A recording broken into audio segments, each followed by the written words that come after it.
உன் வெட்கம் தானே என்னை தட்டி தூக்குதே.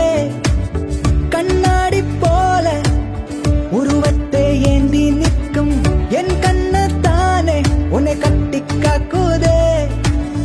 கையோட ரேகை எல்லாம் சேர்த்து வைக்கிறேன், நீ வந்து சேர பூவ கோர்த்து வைக்கிறேன். உன் பாதை பார்த்து பார்த்து தேடி நிற்கிறேன், உன்னாலே நானும் கெட்டு வாடி நிற்கிறேன். யாரோ இவள் என் பக்கம் வந்து போன பின்பும் வாசம் மட்டும் இன்னும் போகவில்லையே. யாரோ இவள் என்